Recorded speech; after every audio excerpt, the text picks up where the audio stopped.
une nuit.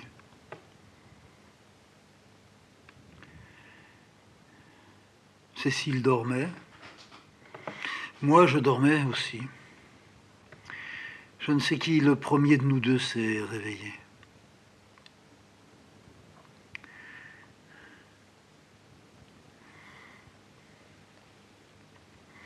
La nuit, les nuits à la chatte sont des nuits tout à fait, dans notre rue surtout, tout à fait calmes. Jusqu'à 11h30, minuit, il y a quelques rares voitures qui passent, particulièrement le samedi soir. À croire qu'il y a, pas très loin d'ici, un bal, mais il n'y a pas de bal à la Châtre. Et ensuite jusqu'à 5h30, heure à laquelle le livreur des journaux du matin fait sa tournée avec une petite motocyclette. Il est toujours 5h20, 5h25 dans la rue, il va un peu plus haut chez une femme, il lui dépose sa nouvelle République. Il redescend, il va la donner un tout petit peu plus bas. Et ensuite, ce sera selon le jour, le premier passage de la voiture, c'est le camion qui ramasse les ordures ménagères. Après, quelques voitures, 1, 2, 3. Puis le jour se lève. Quelquefois, c'est Bara, maintenant c'est Zaza, il n'y a plus de Bara, qui, vers 5h30, 6h moins le quart, quand Zaza n'était pas sourde, elle entendait la première motocyclette et elle savait que peu de temps après 5h30, j'allais me lever. Alors quelquefois, elle appelait. Elle piaule un peu, mieux, mieux, puis après, elle aboie carrément. Descends, allez. Alors une nuit, l'un de nous deux ne retrouvait pas le sommeil. Je crois que si Cécile ne retrouve pas le sommeil, elle sera moins remuante que moi. Elle essaiera naturellement de retrouver le calme, mais si c'est moi, je bouge. Je souhaite qu'elle s'éveille tout doucement. Et cette nuit-là, l'un et l'autre, nous nous sommes trouvés réveillés. Cécile était, comme elle ne l'est pas souvent la nuit. La nuit, si Cécile s'éveille, si elle me dit « tu dors », elle entend que je ne dors pas. Je lui réponds non. Il est tard, je dis souvent, il est encore très tôt. Il faut dormir. En fait, je dis ça parce que je trouve qu'il faut effectivement que l'on essaye de se rendormir, même s'il est 3h du matin. Bien souvent, pour moi, la nuit s'arrête à 3h du matin. Bien souvent, pour Cécile, à 3h du matin, la nuit continue, recommence.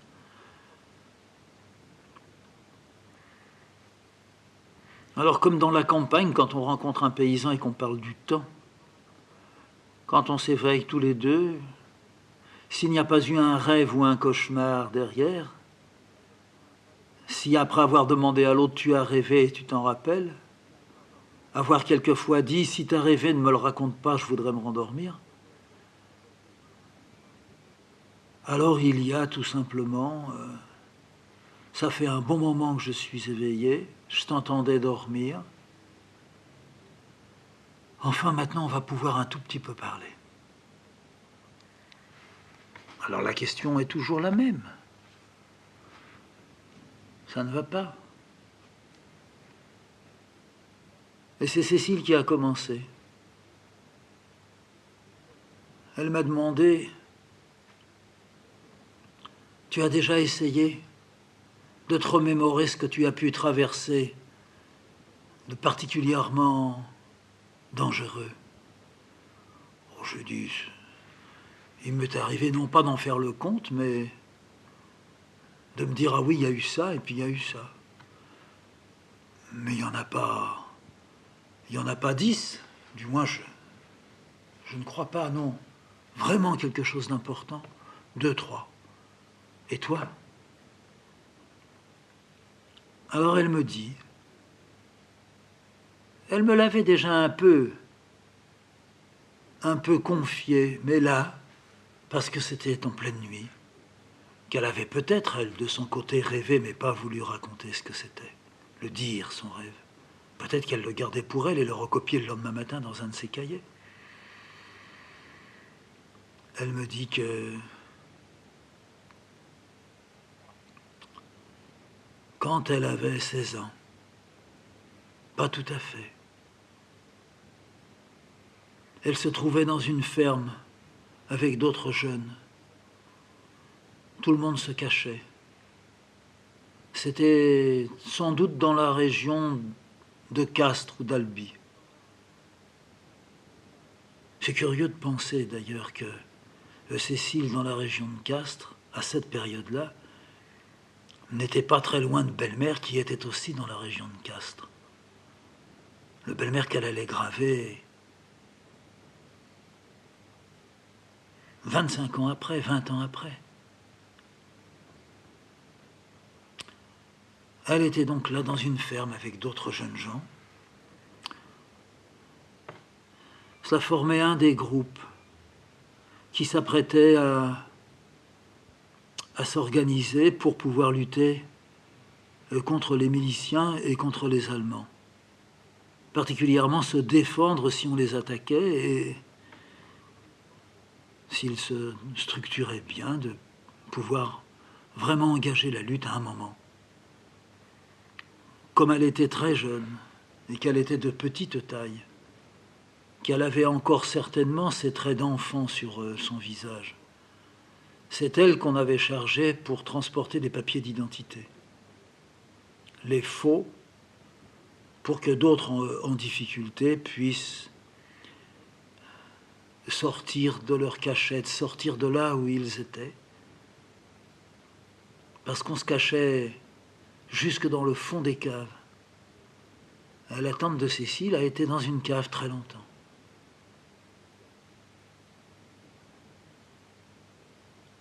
Quand on lui a remis les cartes d'identité, elle devait ensuite aller dans une camionnette qui prenait la direction de la petite ville où elle devait remettre les cartes. Ensuite, sur le retour, comme elle était allégée, elle avait moins à craindre, ou bien elle reviendrait par la même camionnette, ou bien elle reviendrait par ses propres moyens, en prenant un train et en faisant le reste du chemin à pied. Il n'empêche quand même, quand elle n'avait pas de carte d'identité, et surtout si elle ne portait pas l'étoile juive, elle était tout de même à la merci d'un milicien qui, l'arrêtant, lui aurait demandé à la fois et ses papiers, où elle était, d'où elle venait, et que les choses là se compliquent, surtout si elle rencontrait un de ces salauds de physionomistes qui avait parfaitement étudié les différents types possibles concernant les sémites et qui, de façon presque infaillible, 90 fois sur 100, demandait à quelqu'un ses papiers, et même si c'était des papiers indiquant que la personne était née à tel endroit et qu'elle portait un nom tout à fait français, lui disait quand même de le suivre et d'aller avec lui dans le commissariat. Et puis là commençait un interrogatoire plus serré, et quelquefois ça lâchait. Souvent ça lâchait. Elle était donc montée dans la camionnette. Elle me dit « Serre-moi contre toi ». Alors j'ai repoussé un peu les oreillers vers le haut, j'ai glissé mon bras sous elle, elle est venue contre moi. Elle m'a dit « Tu es sûr qu'il est plus de 3 heures, 4 heures ?» Je lui ai dit « Je ne sais pas, oui, peut-être. On pourrait essayer de dormir, mais on peut ne pas dormir. Dis-moi ça. » Alors elle me dit. La camionnette est partie, ils ont roulé tout doucement. La route était tranquille, pas de problème. Elle avait ses cartes dans un sac, dans un sac comme un sac d'écolier. Elle faisait sans doute très écolière. Elle avait ses chaussettes roulées sur ses grosses chaussures, une sorte d'imperméable. Elle ne s'était encore jamais maquillée. J'imagine qu'elle avait les cheveux courts, qu'elle était de visage un peu forte, et qu'elle ne paraissait même pas 16 ans, mais plutôt 14, 13 peut-être. Elle me dit que tout d'un coup, ils ont vu qu'il y avait un peu de fumée pas très loin, et qui sortait pas d'une maison. Le chauffeur a dit ça doit être sur la route. Il a freiné. À ce moment-là, sont sortis d'un petit bosquet qui était là des soldats allemands. Plus bas, il y avait un accrochage. Ou bien il était en train d'avoir lieu, ou bien il venait d'avoir lieu, sur la même route, entre un groupe de résistants et un détachement allemand. La camionnette s'était arrêtée, les Allemands sont venus.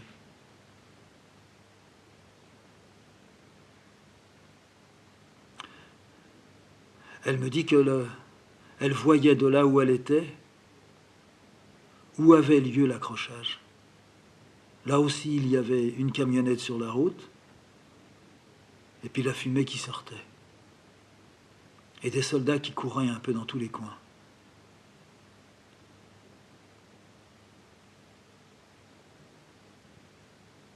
Elle a vu des occupants de la camionnette qui sortaient. Ils voulaient se réfugier dans les fossés. Leur camionnette s'était arrêtée. Elle tenait son sac à dos rempli de ses papiers.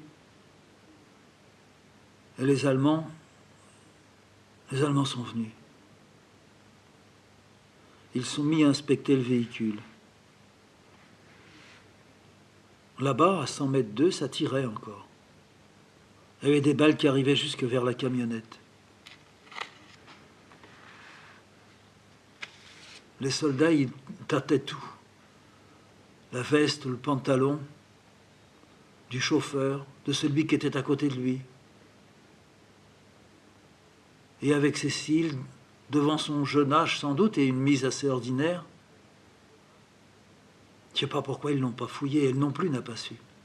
Mais ils étaient là, à 50 cm d'elle, ils la regardaient. Ils lui ont fait signe de rejoindre les deux autres hommes. Elle les a rejoints dans le fossé.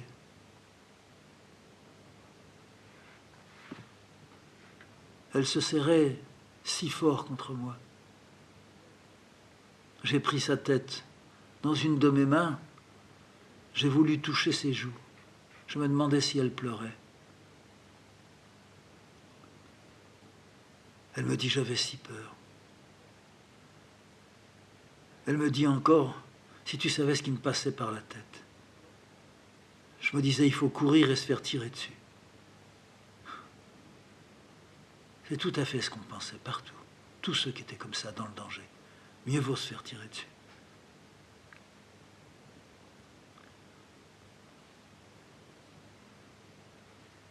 Elle me dit c'est tard dans la soirée, que la route a été dégagée et que la camionnette a pu continuer son chemin. Les Allemands étaient sur le lieu où il y avait eu l'accrochage. Les autres avaient fait signe que la camionnette pouvait passer. Ils ont quand même soulevé la bâche pour voir ce qu'il y avait dans la voiture. Il n'y avait rien. Ils ont fait signe de passer. Ils ont regardé les deux hommes et Cécile. Cécile était appuyée sur son sac. Quand elle est arrivée dans la petite ville, elle a rencontré celui qu'elle devait rencontrer. Il lui a fait signe de la suivre, elle l'a suivi. Elle est rentrée dans une maison, elle a traversé un couloir, un deuxième couloir, une cour, plus loin encore une maison. Le type a ouvert une porte, elle est rentrée dans la pièce. Il lui a dit, c'est dans ton sac, oui, donne tout, tout de suite. Il a tout ramassé, il a disparu, il lui a dit, tu connais le chemin, tu peux repartir. Elle m'a dit que c'était comme un viol, ce qui s'était produit là. Il n'y avait pas eu un mot, pas eu un bonjour, rien. Elle avait seulement gardé la peur en elle.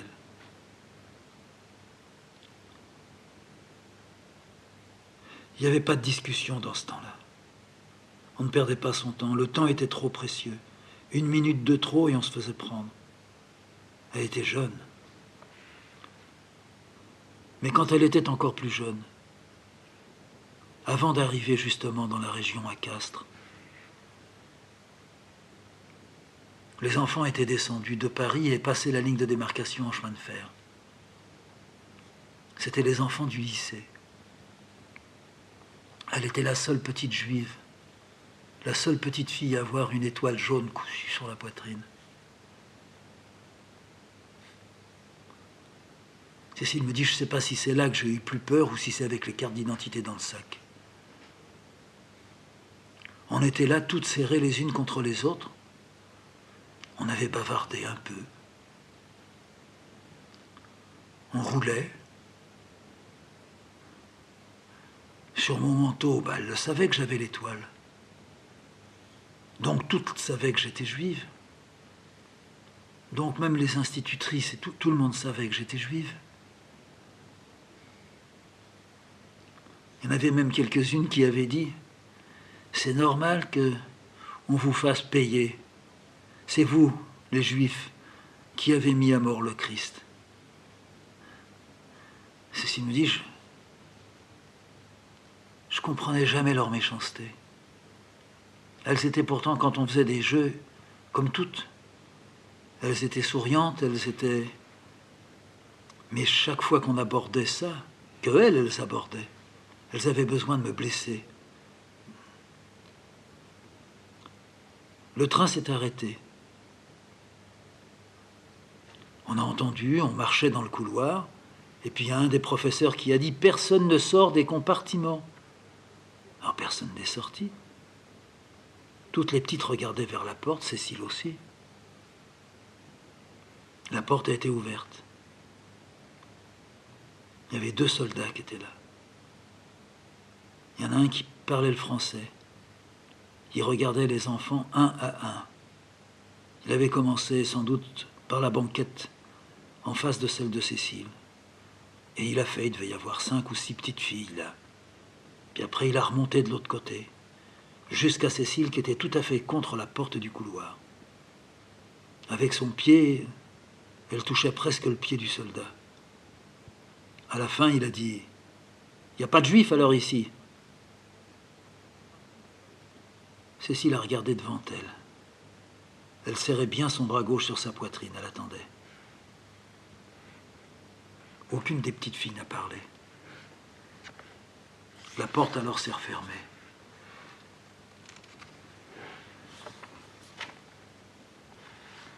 Dans le train, dans le wagon, dans le compartiment, le silence régnait. On a repris sa marche, la route vers le sud. Cécile me dit, j'avais aucune idée droite.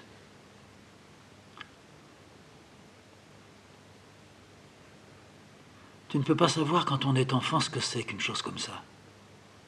Si j'avais eu 5 ans de plus, je ne sais pas, peut-être que j'aurais dit, si, il y a une juive, c'est moi. Ça nous rappelait les grandes discussions qu'on avait pu avoir quand on s'était connus. Après, c'est encore arrivé quelquefois. Mais Cécile me disait, si ici, il y avait, ici, à la Châtre, mais ici aussi à la Cour, mais particulièrement à la Châtre. On était d'ailleurs convaincus que les gens de la Châtre étaient prêts à tout pour faire des conneries. Mais Cécile me disait, si on disait il faut que les Juifs aillent se déclarer, les Juifs, pas les Juifs seulement, je me demande si j'irais pas. Alors là, commençait un long déballage entre elle et moi. Cécile, il faut absolument que tu te pénètres de ça. Tu n'as pas de cadeau à faire de ce côté-là. Tu as au contraire, ça ne reviendra pas. Du moins, je voudrais que ça ne revienne pas, que rien de ça revienne. Mais de toute façon, tu as mieux à faire que d'aller te livrer. La première des choses, c'est de ne pas te livrer et d'aider ceux qui, ou bien se seront livrés, ou bien se demandent qu'est-ce qu'ils doivent faire. Tu iras leur dire, il ne faut pas se livrer. Et Cécile de dire, si, je suis sûr que c'est ce qu'il faut faire. Mais pourquoi? Pour être la victime? Non. Pour assumer... Tu ne l'assumes pas en faisant ça. Tu détruis ce qu'il y a de juif en toi. Ils vous détruisent, alors tu ne vas quand même pas leur donner de l'alimentation. Elle me dit aussi, ça aussi je l'avais entendu, mais la nuit se prêtait là à ça. Rien de particulier n'avait entraîné pour elle un besoin de faire des confidences comme ça. Non. Le sommeil qui l'avait quitté dans la nuit, moi peut-être qui venait de bouger et qui répondait non, je ne dors plus. Elle me dit, tu sais, quand on est allé en Lituanie une fois, plutôt quand on est revenu de Lituanie, c'était la montée du nazisme, ils étaient là au pouvoir. C'était peut-être 1 an avant la guerre, 1 an et demi. C'était pendant les vacances. J'étais allé passer mes vacances à Kibarty. J'étais même allé chez les parents de mon père. Et puis on m'avait remonté à Kibarty, et puis ma tante était revenue avec moi en France, dans le train. Dans le train, en traversant l'Allemagne, un contrôleur demande à ma tante les billets. Ma tante se retourne, cherche son sac. Pas de sac. Elle se lève, elle va vers sa valise, elle descend la valise, elle ouvre la valise, pas de sac. Elle dit à Cécile, je me suis fait voler mon sac. À ce moment-là, Cécile avait 10 ans.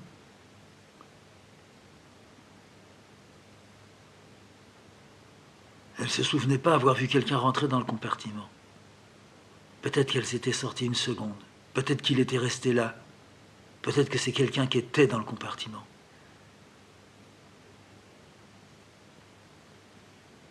Le contrôleur exige les billets, la tante s'affole. Elle lui explique en allemand qu'on vient de lui voler. Le contrôleur dit, bon alors donnez-moi vos papiers. La tante lui répond, ils étaient dans le sac. Le contrôleur secoue la tête. Au cœur de l'Allemagne, en 1937 ou en 1938, en plein milieu nazi, une femme de 30 ans avec une petite fille de 10-11 ans. 2 juives, pas de papier, parlant l'allemand. Peuvent être des Allemandes qui essayent de fuir l'Allemagne. Le contrôleur leur a dit, vous venez d'où? Elle dit Königsberg, c'était la frontière. Là se trouvait la frontière lituano-prusse. On habite là.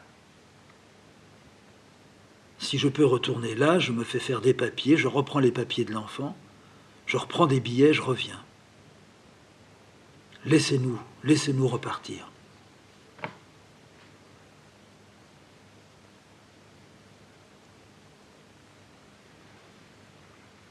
Ça a été d'accord. Ils ont continué à voyager sans billets.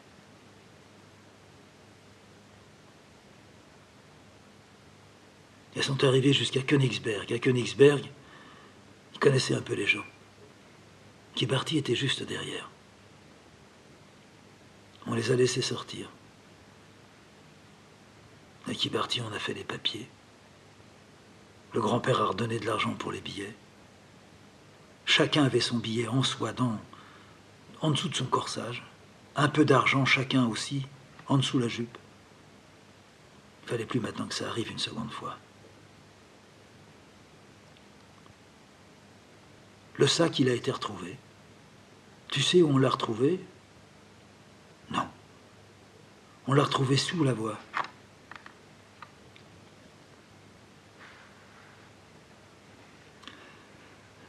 L'argent et les billets avaient disparu, mais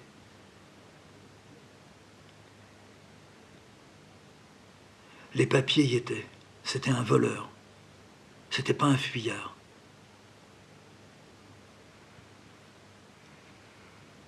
Tu imagines? Je ne peux pas penser à ma tante parce qu'elle devait effectivement s'affoler énormément, mais là, en plein milieu de l'Allemagne, comme nue.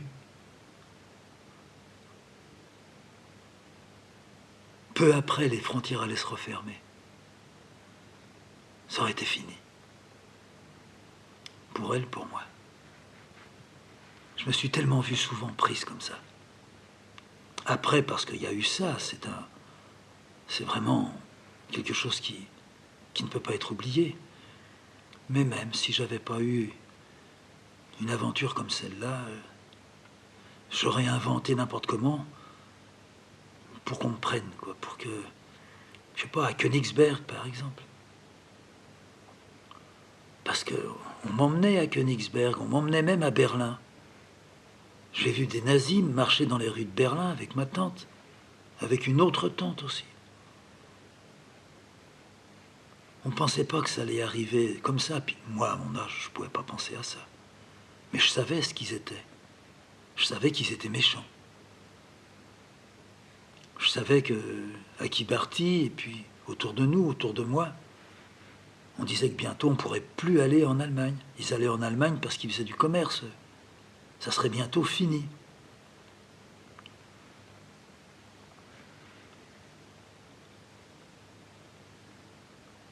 Petit à petit, on arrivait tous les deux au bout de la nuit.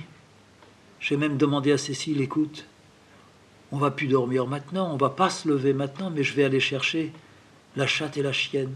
Tu es d'accord? Elle m'a dit, oh non, on est bien, on est tous les deux là. On a entendu le motocycliste venir livrer son journal. On a entendu la voiture aussi passer. J'ai mis un peu de lumière dans la chambre. J'ai regardé l'heure, 6h moins le quart. Je me suis retourné vers Cécile. Cécile avait pleuré. Je l'ai embrassée. J'ai embrassé là où les larmes avaient coulé. Chère Cécile. Ouais, cher Fred.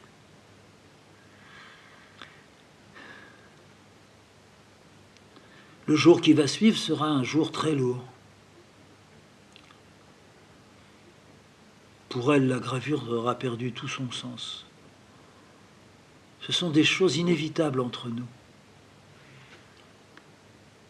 Il n'y a pas de moi qui ne se passe sans qu'il y ait un retour vers le passé. Un retour qui soit aussi dur que ça. Une autre histoire, des tas d'histoires. Le jour où son oncle a été arrêté, elle n'était pas là. Ils sont venus à l'appartement, ils ont tapé. Elle était allée chercher du pain et l'homme, le mari de la tante, il était là. Il attendait qu'il revienne avec le pain pour le manger. On a tapé, il a ouvert. Police et flic allemand, les deux. Le Français lui a dit, monsieur Untel, suivez-nous. C'était fait. C'était fait. Il les a suivis. Dans la rue en bas de la maison. La tante de Cécile revenait. Elle a vu l'homme entre deux hommes. Elle a compris tout de suite et s'est mise à marcher derrière.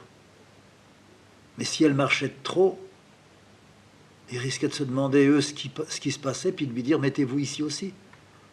Ça en aurait fait deux de prix au lieu d'un.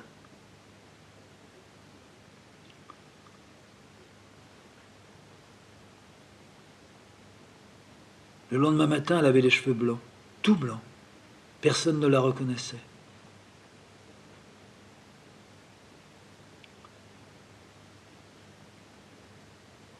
Il était 6h30, j'ai dit à Cécile, on se lève? Non, on a le temps.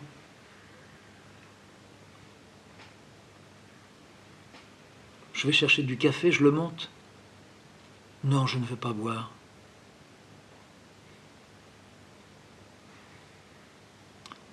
De mon côté, j'essayais bien un peu de reconstruire quelque chose mais je ne pouvais pas parler là de la gravure, je ne pouvais pas dire on va prendre la voiture, on va aller quelque part. Ça sert à rien.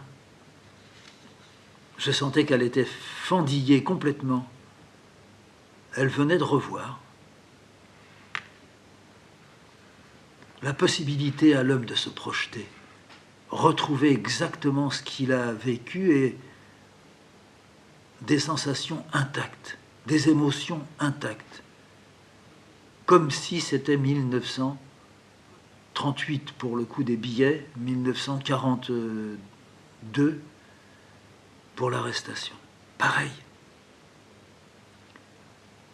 C'est toute la différence qu'il y a, non pas entre Cécile et moi, mais entre ceux qui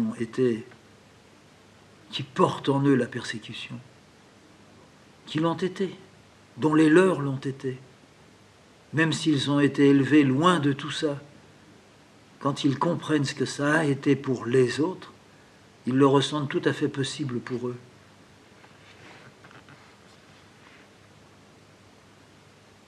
Pour moi, c'est tout à fait autre chose. Je n'ai d'abord jamais été, jamais. J'ai jamais porté d'étoile. Et même quand j'étais petit, je ne sais pas comment je faisais, mais je comprenais que mon père aille directement sur les flics et veuille se battre avec. Mais lui, il était français. Il leur disait, vous êtes des cons. Je ne crois pas qu'un juif aille vers un français puis lui dise, vous êtes des cons. Si on sait qu'il est juif,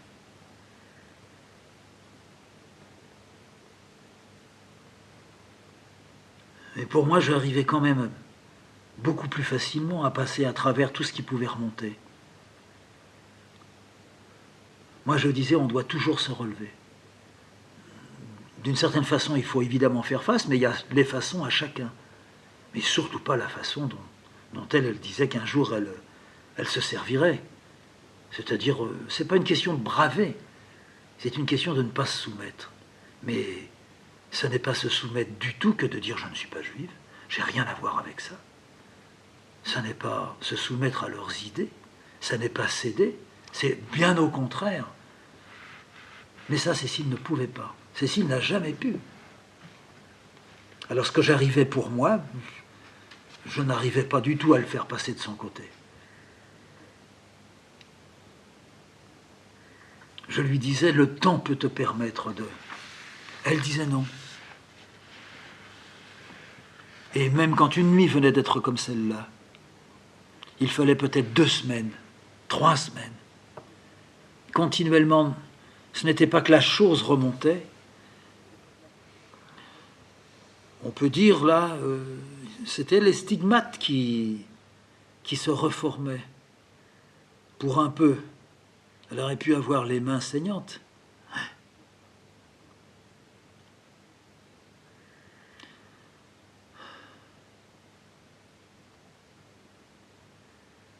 Je ne sais pas comment, de temps en temps, je me disais, entre nous, c'est-à-dire entre elle et moi, tout est possible à tout moment. Mais je me disais, mais qu'est-ce que je veux dire avec entre nous?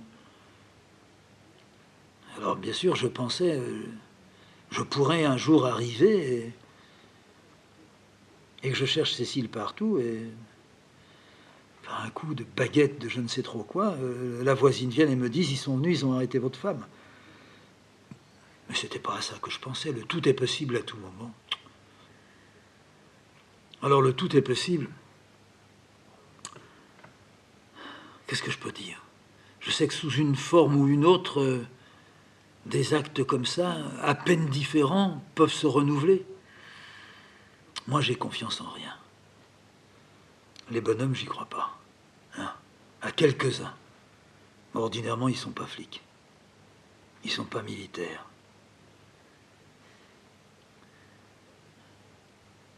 Alors je crois effectivement que on peut se retrouver, on pourrait se retrouver dans des histoires absolument épouvantables.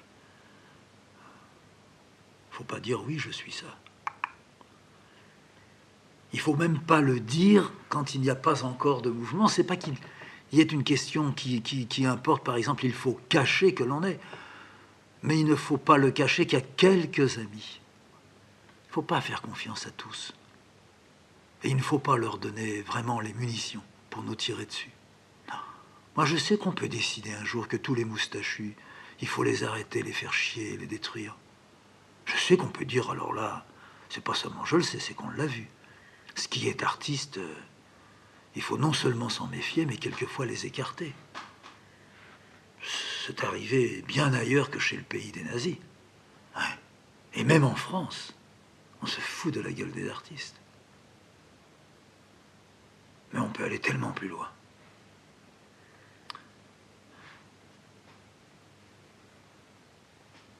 Il va falloir attendre des jours et des jours, en souhaitant, en espérant. Même moi, j'essaye de manipuler un peu Cécile. J'essaie de la tenir dans la mesure où je le peux, mais je ne sais pas où elle en est. Si je lui dis « tu penses », elle me dit « non, non, non, faut me laisser ». Alors qu'est-ce que ça veut dire, ça? Non, non, faut me laisser, ça veut dire que Cécile n'a pas cessé de porter ce qui est venu l'autre nuit. Mais l'autre nuit, elle remonte maintenant presque à un mois.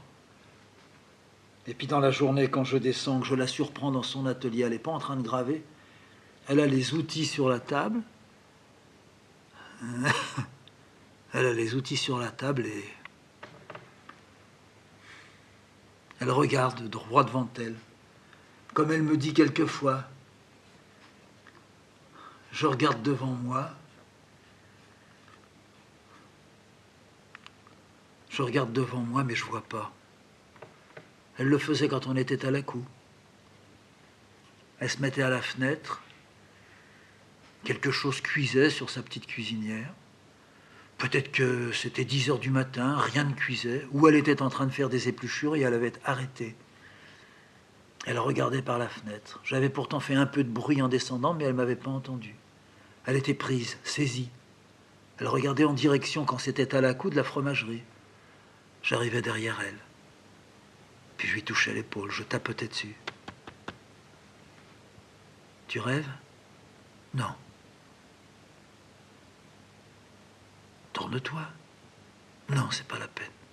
C'est souvent comme ça qu'elle répond. C'est pas la peine.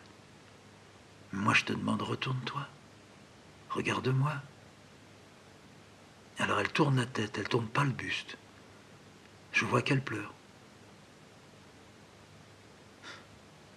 Je lui dis, allez, viens. Viens là, tu fais un pas, tu te mets là sur la chaise. Lâche ton couteau. On finira ça tout à l'heure. Tu regardais au-delà de la fromagerie? Ouais. Elle se serre les mains, elle tord ses mains en me regardant. Elle tient serrées ses petites jambes. Elle croise par en dessous la chaise ses deux pieds. Elle a le visage tout à fait ravagé, tordu par une douleur. Elle me dit, je m'excuse, j'aurais pas voulu t'imposer ça. Mais tu ne m'imposes rien. C'est heureux que je sois descendu. Non, j'aurais mieux aimé que tu restes là-haut, que ça passe, que je m'essuie les yeux, puis... Non, non, non. C'est mieux que je sois venu. Alors il ne s'était peut-être pas passé nécessairement quelque chose la nuit précédente à la cour, ou 15 jours avant. C'était venu, ça montait, comme ces bulles qu'on voit dans les étangs. Ça fait des petites bulles, toc, toc, toc, toc, toc, puis elles viennent crever à la surface.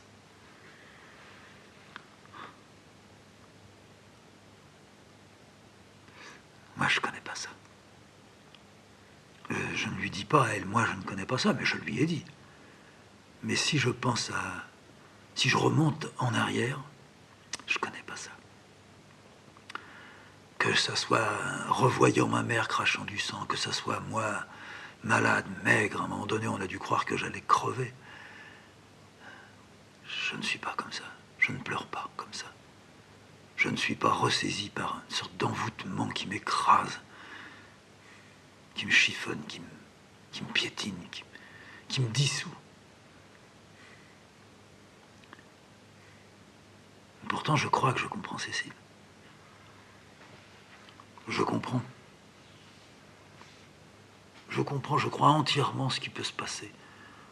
Alors la façon dont ça revient, ça remonte, une sorte de monstruosité qui se remet dans sa tête en route, qui n'est pas nécessairement une image précise, conçue, qui est une impression, qui est ce qu'elle dit, quand je pense à tous ceux qui sont morts. Alors elle donne les noms.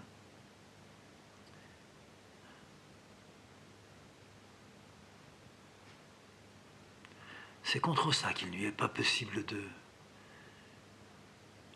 de faire tomber comme un volet, comme un rideau solide. On ne peut pas se couper de ça. On ne peut pas dire, non pas une fois pour toutes, mais bon, bah de ça, il faut aussi le porter et c'est arrivé, c'est arrivé. Ça ne peut pas s'arrêter là. On doit continuer. C'est arrivé. Je n'ai pas envie de l'oublier, je n'ai pas les moyens de l'oublier. Je suis vivant. Eux ont arrêté de vivre il y a 10 ans, 15 ans, 30 ans. Eux, on les a emmenés dans une chambre à gaz. Et quand on les a pas emmenés dans la chambre à gaz, on les a tués dans la cour, là, tout de suite, devant les autres. Chacun son tour.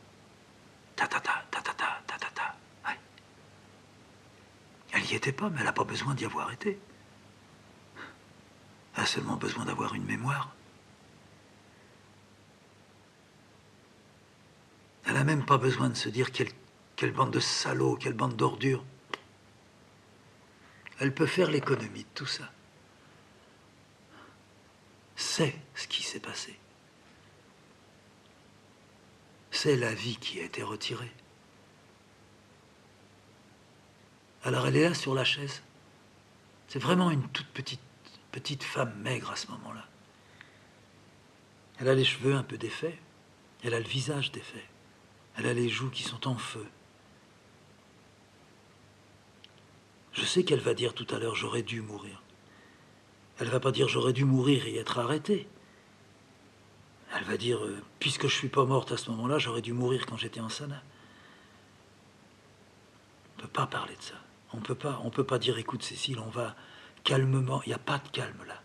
On ne peut pas dire « on va en parler ». On ne peut pas parler.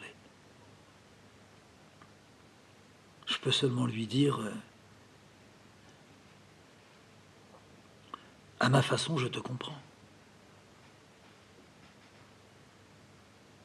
Elle peut seulement me répondre en mettant sa main sur mon front, sur ma joue. De me dire heureusement que tu es là. Je pourrais bien lui répondre, je ne sers pas à grand-chose. Oh si, tu ne sais pas. À l'intérieur de moi, sourdement, je me dis, je ne peux pas répondre à tout. Il me semble évident que si j'étais juif, je ferais quelque chose de plus. Par le fait d'être juif, d'être seulement là, sans avoir à dire je. Non. Mais moi, je ne peux que dire je suis sûr de bien comprendre ce que tu connais, ce que tu traverses, ce que tu portes, ce que tu... Et elle de me dire, mais oui, mais heureusement tu es là. Si j'étais juif, elle dirait aussi, heureusement tu es là. Mais peut-être qu'elle se jetterait sur moi en disant nous, en accentuant sa douleur. Avec moi présent, peut-être que la douleur n'est pas accentuée. Elle pourrait l'être. Elle pourrait aussi se dire, il est là, il n'est pas juif. C'est pas pareil. Ça pourrait aussi arriver. J'espère que non, je crois que non. De toute façon. Elle, c'est ça. On va finir l'épluche côte à côte. Je vais tirer une chaise, je vais dire viens au bord de la table, moi je prends un couteau. Je vais compter. Il y a 9 carottes. Et ben moi j'en prends 5 parce que je suis le plus grand. Toi t'en prends 4, tu les épluches, je les épluche. On les coupe en rondelles après, qu'est-ce qu'on fait? C'est quoi? C'est un pot-au-feu? C'est une soupe? C'est une soupe. Et ben si c'est une soupe, on va les couper alors pas tellement en rondelles, on va faire des morceaux dedans. Oui. Puis des patates, on en met dedans. Oui. Elles sont là sous le placard. Et ben je me baisse, je prends les patates. Les poireaux, elles sont aussi sous le placard. Alors je reprends les poireaux sous le placard, je les amène, je les fends en deux, je coupe leur barbe, la queue je la ratatine, j'arrache les 2 premières feuilles, il y a un petit peu de terre dedans, puis à ce moment-là je rentre le couteau, puis tout le long je les fendille. Je lui dis, tu les attaches avec un fil? Oui. Tu les rinces? Oui. Qu'est-ce que tu mets encore d'autre dedans? Ah ben je sais, tu mets du céleri. J'en ai pas trouvé. Eh ben alors qu'est-ce qu'on va mettre? J'ai trouvé des herbes, du persil, du cerfeuil, je vais faire un bouquet. Ben c'est bien. On met une feuille de thym, une feuille de laurier? Oui. On met tout ça dans la casserole, je fais chauffer l'eau. Elle reste les 2 coudes sur la table, le couteau à la main, ses doigts un peu tachés par les carottes. Je lui dis, bon, ben alors maintenant je vais ramasser les ordures, tu vas aller te laver les mains, tu vas te nettoyer un petit peu ton visage. Allez, il faut faire ça. Il faut faire. C'est une façon de lutter, Cécile. Je ne sers à rien. C'est souvent ce qu'elle dit. Mais ce que tu dis, c'est inutile. Tu es là, tu es en vie. Ah oui, mais si tu savais comme je voudrais. Et je suis sûr que je te pèse avec toutes ces histoires. Absolument pas. Je sais que tu as ça. Oui, mais toi aussi, tu as eu des problèmes. Oh, ça n'a rien à voir. Tu peux dire, j'ai eu des problèmes. Toi, c'est pas un problème. Toi, tu as vécu un véritable drame. C'est une... Je ne sais pas comment appeler ça. Quand on aura dit c'est impardonnable, c'est inoubliable, on n'a rien dit. Je vais te dire, je te l'ai déjà dit plusieurs fois, mais pas à ce sujet-là. Quand tu as été malade, tu te rappelles, quand tu as été mieux, mais quand ça a été si grave. Et même avant disons, de vraiment rechuter, je te prévoyais, attention, ça peut t'arriver. Tu n'es pas à l'abri de ça, il ne faut pas. Il faut tout faire pour se tenir près du mal, mais à l'écart du danger que le mal peut entraîner. Tu ne me croyais pas. Il faut pouvoir lutter. La vie, c'est lutter. C'est pas se livrer. Je te l'ai déjà dit, bon, mais ça, c'est pour une chose que je te le dis. Mais là, en ce moment, je comprends. Tu as un passage. Tu peux pas faire face. Il n'y a rien de précis. C'est venu comme ça. Oui. C'est même pas un anniversaire. Non. Ça t'a saisi. Oui. Pauvre petite. Alors pas aujourd'hui, mais je te le dis aujourd'hui. Mais dans 8 jours, dans 15 jours, il faut que tu te ressaisisses quelque chose en toi. Il faut que tu te dises, à chaque fois que tu dises non, je ne céderai pas. Tu vois? Un peu comme quand on était dans le maquis. On disait, c'était pas nous, on était jeunes, trop jeunes pour pouvoir dire des choses comme ça. C'était le type qui nous commandait, là. Oh, le tout petit coin. Après, il y avait vraiment des chefs, là. Mais là, le tout petit groupe que l'on formait. Il disait, faut jamais se faire prendre. Voilà. Alors on se disait, ben mon vieux, il est malin, lui. Si ça se trouve, dans 5 minutes, ils arrivent à 10 types avec les flingues, haut les mains, et puis à l'up, on est foutu. Jamais se faire prendre. Alors pour lui, c'était une ligne, quasiment une ligne intérieure, à l'intérieur de la tête, d'être continuellement en éveil et de ne pas leur faire le plaisir de nous prendre. À 17, 18 ans, on ne peut pas comprendre ça. On entrevoyait, j'entrevoyais bien ce qu'il essayait de nous faire passer. En dehors de nous resserrer, nous donner du courage, si on peut dire que le courage peut venir comme ça, mais enfin, multiplier le peu de force qu'on pouvait avoir. Mais là, il y a de la force. Non, non, si on doit se faire piquer, il faut faire gaffe. Alors, je disais à Cécile, il y a le mal, puis il y a le danger. Il faut pas. Il ne faut pas. Pour nous. Je dis bien nous, toi et moi. Toi et moi. À ce moment-là, je me souviens, il y a Stéphane qui a sauté sur la table. On avait Stéphane, là. Il a sauté sur la table, lui. Est-ce qu'il sentait que Cécile venait de pleurer, était triste? Sans doute. Un chat, un chien très proche de l'homme ou de la femme, il sent ces choses-là. Et il vient. Il frotte, il colle. Alors Stéphie s'est approché de Cécile. Moi, j'étais en train de surveiller l'eau qui allait bouillir pour la verser dans la casserole où il y avait tous les légumes. Je l'ai vu faire. Il est venu vers elle, vraiment sur la pointe des pattes, sa petite queue comme un paratonnerre. Il la regardait, mais droit dans les yeux.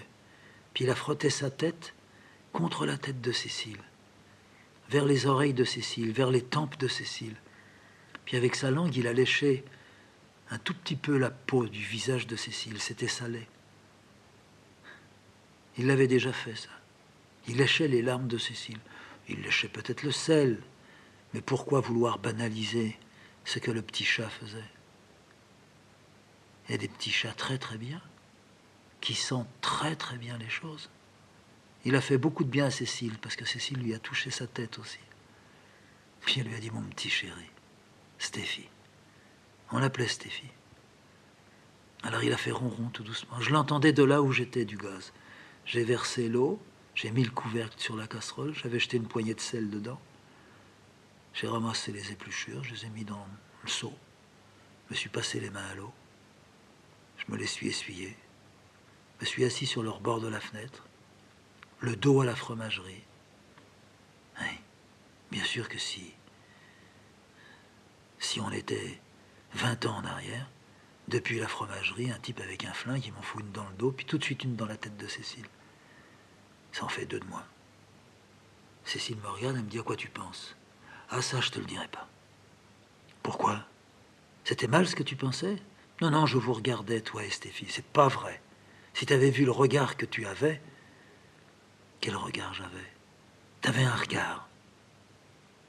Je vous regardais. Non, faut pas mentir. Je t'en prie, dis-moi la vérité. J'arrête de pleurer, mais dis-moi ce que tu... Dis-le-moi. Tu y tiens vraiment? Oui. Je me disais, si on s'était caché et puis qu'on était à 20 ans en arrière, depuis la fromagerie, un type avec un flingue, il nous tirait dessus. Si on lui avait dit que... Ah, Cécile, elle me dit: ah oui, mais si on était 20 ans en arrière, d'abord tu mettrais pas ton dos à la fenêtre, parce que je te connais. Puis tu serais pas venu dans un village comme ça, où il aurait pu y avoir ça. Et puis t'es toujours passé au travers, toi.